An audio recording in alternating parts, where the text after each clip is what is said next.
जय गौ माता की भाइयों। आपका भाई कुलदीप सिंह आजाद अपने भाई रवीश भारद्वाज हिंदुत्व के साथ और आज कुछ नई समस्याओं के साथ देश की परिस्थितियों के साथ आपको अवगत कराने के लिए तो मेरे भाई के कुछ विचार सुने। दोस्तों, देश में क्या माहौल हो रखा है, थोड़ी ऊपर कर ले। देश में जो रोजाना इतनी घटनाएं होने लग रही है और हम हिंदू भांग पी के सोने लग रहे हैं, हम नशे में चूर हैं, हम जो है अपने सुख भोगने लग रहे हैं। कभी हमको ये चिंता हो जाती है कि बाहुबली ने कटप्पा क्यों मारा, कभी हम आईपीएल में व्यस्त हो जाते हैं और कभी हम जो है चैंपियंस ट्रॉफी का इंतजार करने लग जाते हैं। लेकिन जो देश के अंदर जो समस्याएं चल रही हैं, कहीं कश्मीर में हमारे सैनिकों के ऊपर पत्थरबाजी की जा रही है और कहीं जो हिंदुओं की 100 करोड़ हिंदुओं की आस्था का प्रतीक है गौ माता, उसको मीडिया के सामने भारत देश की दूसरी सबसे बड़ी राजनीतिक पार्टी कांग्रेस के द्वारा काटा जाता है। तो हमारे साथ क्यों छेड़छाड़ की जा रही है, हमको क्यों उकसाया जा रहा है?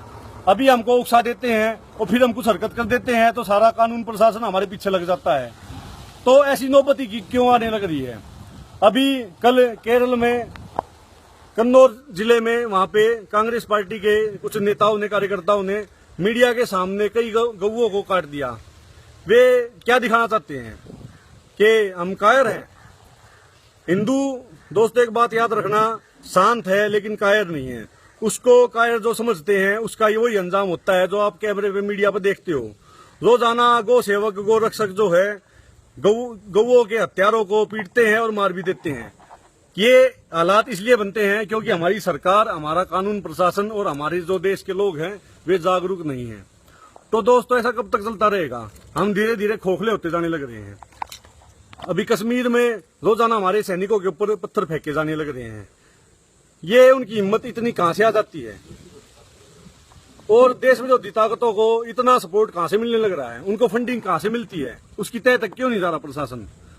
दोस्तों, अभी जो है 2-3 दिन पहले एक भीम सेना और निकल के आई है जिसमें दलित समाज के लोग जुड़े हुए हैं और एक वीडियो सामने आई है जिसमें ब्राह्मणों को, जाटों को, बनियों को भी गाली दी गई है और हमारे जो भगवान हैं श्री हनुमान, उनको उस वीडियो में चप्पल मारी गई है। ऐसा क्यों किया जा रहा है? क्या वे दलित हिंदू नहीं है? हम सभी एक हैं। अब 70 साल से जो दलित जो है आरक्षण को भोगने लग रहे हैं, उसके बाद भी वे क्या चाहते हैं? क्यों परेशान है वे? अब हमको बेच कर खा जाओ भाई, हम तुम्हें कुछ नहीं कहते, हम तुम्हें बराबर का दर्जा देते हैं, साथ बिठाते हैं, तुम्हारे साथ खाते पीते हैं, लेकिन उसके बाद भी तुम ऐसी हरकत करोगे तो तुम खुद दलित बन के रहना चाहते हो। हम तुम्हें बराबर का दर्जा देते हैं, भाई का दर्जा देते हैं, लेकिन तुम ऐसी छुटभैया हरकत करके अपने आप को पीछे लेके जाने लग रहे हो। अब फिर जब हम तुम्हें दलित मानने लग जाएंगे तो तुम्हें पता है फिर क्या हालात बन जाएंगे। तो सब कुछ ठीक चलने लग रहा है मेरे भाइयों। हिंदू जो है बटने लग रहा है, जातिवाद का ऐसा जहर हमारे अंदर घुल गया है। हम अपनी जात से ऊपर किसी को मानते ही नहीं है, लेकिन सबसे बड़ी बात यह है कि हम हिंदू हैं। ठीक है दोस्तों, मैं आपको कुछ समस्याओं के बारे में और बताना चाहूंगा कि आपने देखा होगा कि ये जो भीम सेना की फंडिंग है, ये कोई एक देश विरोधी ताकत और कुछ देश के ही नेता कर रहे हैं। इसका अगर हमने जल्दी विरोध नहीं करा तो दोस्तों, आप पिछले कुछ आंकड़े देख सकते हो कि भारत माता को माता कहते हैं और माता को बचाने का अधिकार हर बच्चे का होता है और हम जो भी भारत में रह रहे हैं सब उसके बच्चे हैं। लेकिन हमने इस माता को कई टुकड़ों में पहले ही कटवा चुके हैं और गौ माता को हम जो माता कहते हैं ये रोज लाखों की संख्या में कट रहे हैं। और जो कुत्ते की बच्ची पार्टी जिसको हमने इतने साल तक अपने सर पे बैठाए रखा, आज वो सत्ता से दूर होगी तो वही हमारी भावनाओं को काट रही है। इसका मतलब वो हमें नपुंसक समझ रहे हैं और नपुंसक समझने की भूल ना करे। हिंदू सोया हुआ जरूर है लेकिन मरा हुआ नहीं है।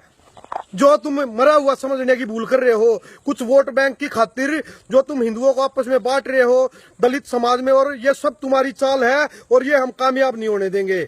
और दूसरी बात मैं आपको बता दूं कि अब हिंदू जैसे बाहर तो निकल नहीं रहा, लेकिन अपने घर पे आप एक काम तो कर सकते हो मेरे हिंदू भाइयों कि हम एक मुहिम चला रहे हैं कि जो भी नेता अपने वोट बैंक की खातिर हिंदू समाज के लिए, भारत माता के लिए गलत बोलता है, गलत कमेंट करता है, अपनी राजनीति चमकाता है, उसके लिए हम अब जगह जगह बाथरूम प्रक्रिया शुरू कर रहे हैं जहां पे उसका मुंह का फोटो चिपकाएंगे और उसके मुंह का एक गड्ढा बनाएंगे जिसमें हम पेशाब करेंगे और हमारे हिंदू भाई पेशाब करेंगे। जो भी भारत माता के खिलाफ बोलेगा अब उसकी बेइज्जती इस प्रकार करेंगे हमें, और जिसको अगर मानहानि का मुकदमा करना है तो हम पे करे और हम उसको जवाब देंगे कोर्ट में जाके वंदे मातरम के आवाज के साथ कि हिंदू भावनाओं के साथ छेड़छाड़ आपने की है, तो इसका 100 करोड़ हिंदुओं के अपमान का आप बदला क्या दोगे? आप बताओ कि मानहानि, इतने 100 करोड़ हिंदुओं की मानहानि का आप क्या हर्जाना दोगे? और तुम्हारे मुंह में पेशाब करने का हर्जाना हम दे देंगे, चाहे हमें अपनी जान दे के, अपनी नाड़ कटवा के, अपनी जमीन बेच के देना पड़े। लेकिन अब इस वीडियो को सारे हिंदू भाई ज्यादा से ज्यादा फैलाएं, जिसकी रगों में हिंदू खून बचा हो और जिसकी रगों में पानी वाला खून हो गया हो, मिलावटी खून पैदा हो गया, दोगली औलाद हो गया हो, इस वीडियो को मत फैलाना।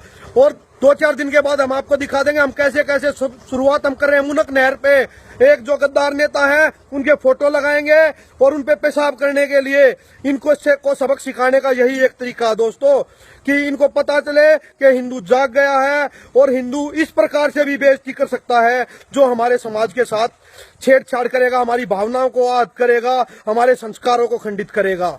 ठीक है, इसी के साथ रवीश भारद्वाज हिंदुत्व के साथ कुलदीप सिंह आजाद, बल गौ माता की जय।